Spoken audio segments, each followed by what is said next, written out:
Salut, vous avez certainement déjà vu au fronton, au frontispice des bâtiments officiels écrit cet élixir, liberté, égalité, fraternité, que Jean-Yann, par humour et par connaissance du système pourri de la politique, avait rebaptisé ça liberté, égalité, choucroute. La choucroute, c'est ce qu'on sert tous les soirs, ce plat putride sur les chaînes de télévision, dans la mafia médiatique, sur WC News, qui délivre WC News le permis de tuer, qui arme les criminels, comme celui qui a assassiné le regretté Aboubacar Cissé. Liberté, égalité, islamophobie, on pourrait aussi dire, vu la rage qui se passe à tous les étages concernant l'islam.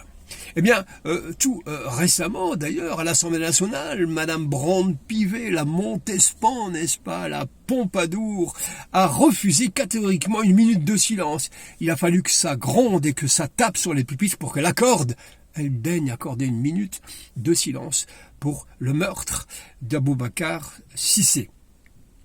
D'ailleurs, rappelons qu'elle, c'est la même dame qui avait fait une descente d'organes quand le député LFI, M. Delogu, avait brandi un drapeau palestinien. Elle-même, d'ailleurs, dans le même temps, portait un pins aux couleurs d'Israël. Le ridicule ne tue pas.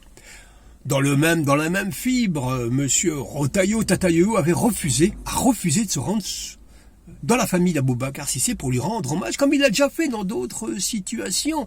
Il a refusé de le faire pour des raisons qui le concernent, mais qui nous consternent parce qu'on devise quelles sont les raisons pour lesquelles il n'y va pas. Il a préféré se rendre à un meeting où il est en combat de coq. Il est en combat de cocotte en papier contre un certain Vauquier qui a à peu près de la même essence politique pour tenir le haut du pavé aux prochaines élections. Il rêve de monter les marches, non pas celles du Festival de Cannes en se déhanchant, mais il ira se déhancher, n'est-ce pas, à la montée des marches de l'Élysée. Ils sont nombreux au portillon, ils ont tous le même programme, le même blabla, le même pipeau, l'immigration, l'islam dans le sport, etc. Ça bave, et il semblerait que les chaînes maléfiques relaient ce discours, on nous ressasse ça sans arrêt. Français, arrêtez d'avaler cette maudite choucroute, réveillez-vous un peu et lisez, lisez les choses. Rotaillot, ministre des cultes, qui refuse finalement d'aller faire simplement un geste humain auprès de la famille d'Aboubacar Cissé. Il est ministre des cultes et il est inculte sur le culte. Monsieur Rotaillot, lisez Jean Bobéro, qui a écrit sur la laïcité comme personne, notamment la laïcité falsifiée. Ça devrait un peu vous nettoyer le ciboulot. Non, Monsieur Tatayoyo a préféré se rendre à un meeting, faire le torero, le matador contre Vauquier. Alors, s'en prendre en permanence aux étrangers, c'est devenu un sport national. Dehors les étrangers, chantait le regretté Rachid Ta. J'inviterai ce ministre, qui a quand même, j'espère, été à l'école ou qui réfléchit un peu, de lire, par exemple, Albert Jacquard, ce merveilleux médecin, chercheur qui avait écrit Éloge de la diversité et qui montre comment notre diversité fait la richesse et qui crée l'intelligence humaine qui a permis au monde de se sortir des pires travers, des pires catastrophes. Lisez Albert Jacquard, monsieur Rotaillot, lisez un peu, cessez d'être fixé sur l'islam au pire. Dans votre dernier meeting, vous vous rendez pas compte, à bas le voile, l'idée d'abattre. Quelques jours après, Aboubacar est assassiné. Je ne fais pas de lien, mais quelque part, symboliquement, il y a quelque chose quand même qui se passe. Donc, à vous, chers amis, effectivement, restez très vigilants. Alors, l'entrée des mosquées, je ne comprends pas que depuis longtemps, c'est un véritable moulin. On y entre, on y sort comme on veut. Je crois que parfois, je m'excuse de le dire, mais certaines mosquées ressemblent à une épicerie. Et quand je dis épicerie, c'est dans tous les sens du terme. Il y a un tiroir-caisse et on vend à peu près tout et n'importe quoi. Donc, je dis ça, je ne dis rien. Je ne suis pas islamologue, je ne suis pas à la tête d'une association, mais j'appelle les gens à plus de vigilance et à plus de contrôle.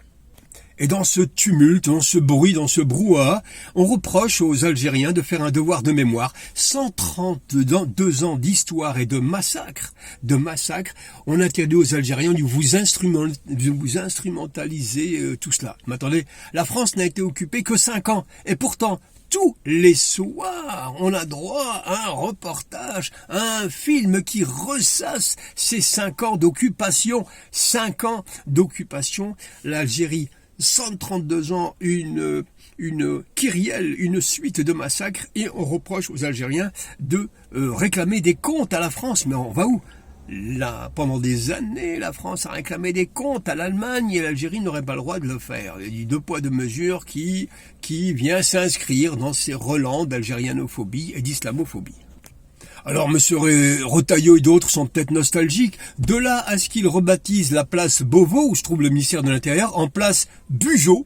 Allez savoir, tout est possible dans ce monde-là. Tenez au passage, merci à la ville de Marseille qui a su débaptiser la rue Bugeaud, vous savez, ce criminel, ce génocidaire d'Algériens, en rue Ahmed Litim, tirailleur algérien, qui lui a libéré la France avec les 800 autres tirailleurs algériens, sans compter les 140 000 Algériens qui vont venir durant la Première Guerre mondiale, et autant pendant la Seconde Guerre mondiale, ce dont les médias ou merdias, en l'occurrence, ne parlent jamais. C'est à nous de le faire savoir, bien évidemment. Retailleau est peut-être malade, ce Charles Martel, en fait, malade de l'histoire, ce Charles Martel qui doit être malade à l'idée de 5 juillet 62, il doit tomber par terre. L'idée qu'on lui évoque l'émir Abdelkader le rendre malade, l'idée qu'on évoque Abdelkrim el-Khattabi qui va libérer le Rif marocain doit le rendre malade. L'idée qu'on lui parle de la grandeur de l'Andalousie doit le rendre complètement malade. L'idée qu'on lui parle de l'immense antiquité amazigh de l'Afrique du Nord doit le rendre complètement malade. Enfin, plein de choses le rend malade.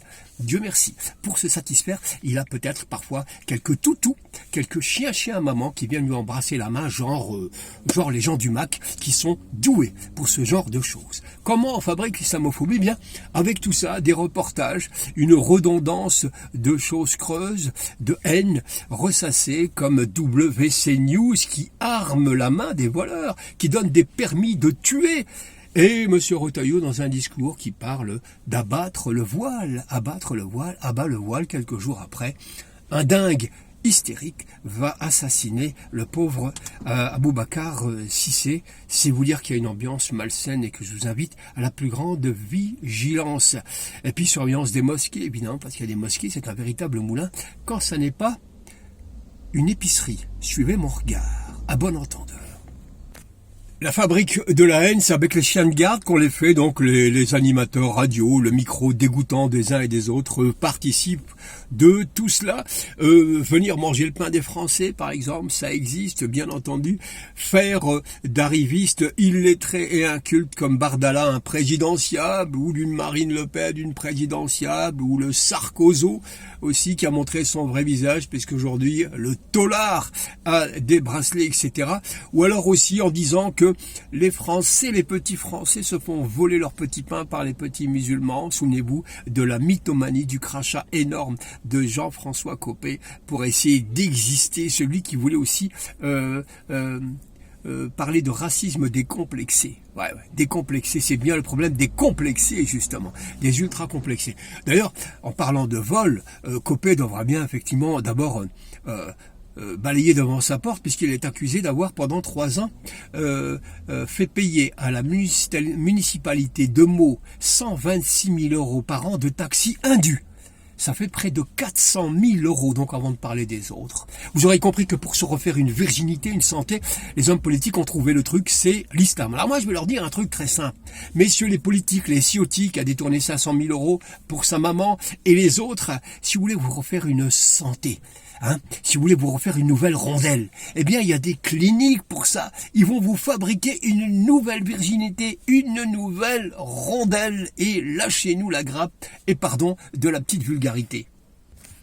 Dans cette vague de furie islamophobe qui s'installe, je vous le disais, les médias donnent finalement quitus, avec un permis de tuer finalement. Eh bien, demain, entendra-t-on peut-être même dire que non, Jeanne d'Arc n'a pas été brûlée par les Anglais à Rouen, mais non, elle a été brûlée à Alger par des musulmans, nous avons la preuve, ceci là. La folie est partout, chers amis. En ce moment où Ahmed Attaf, le nouveau conseiller du président Tebboune, est à Rome pour les obsèques du pape, je ne serais pas étonné qu'on dise méfiez-vous, cet homme est venu commettre un attentat ou quoi que ce soit. La folie est partout médiatique et les gens sont devenus d'une crédibilité notoire. Crédule, évidemment, et pourtant, dans les années 60 ou 70, je crois, il y avait un humoriste qui est hélas décédé, qui s'appelait Fernand Reynaud, qui avait fait un sketch incroyable qui s'appelait Le Boulanger. Alors il raconte sa vie, je suis français, moi, j'aime pas les étrangers, je m'appelle Kouchlin Skinny Saksafra, du côté de mon père et du côté de ma mère, du côté de maman, je m'appelle Zapata Abdallah. Oui, c'est un ami de mon père, sous-entendant évidemment que sa maman aurait couché avec un maghrébin ou un arabe pour le mettre au monde. Alors, tout le sketch se déroule comme ça, c'est un étranger, quand on le voit passer, c'est un étranger, etc. Et à la fin, cet étranger et sa femme qu'on regardait avec mépris, un peu comme aujourd'hui, qu'est-ce que c'est que ça, qu'est-ce que c'est que ceci? Eh bien, cet étranger est parti, il nous a quittés, il a franchi les mers, il est reparti chez lui, et depuis, il dit-il, on n'a plus de boulanger, car ce que le boulanger était un arabe. Voilà. Pourtant, Fernand Reynaud a essayé d'éclairer les gens, leurs bêtises, leur dire, arrêtez d'avaler la choucroute. Réveillez-vous un peu, ça n'a pas marché, hélas. Alors aujourd'hui, eh bien, j'ai envie de rappeler tout simplement 2 ou 3 choses, de dire à monsieur Rotaillot et les autres, les vrais fachos, les fascistes, eh bien, de lever la tête. Par exemple, ça donnera certainement des boutons, ou alors une descente d'organes, de regarder au sommet du mont Everest, l'Himalaya, il y a un drapeau algérien. Ouais, il y a un drapeau algérien, et on le doit à qui?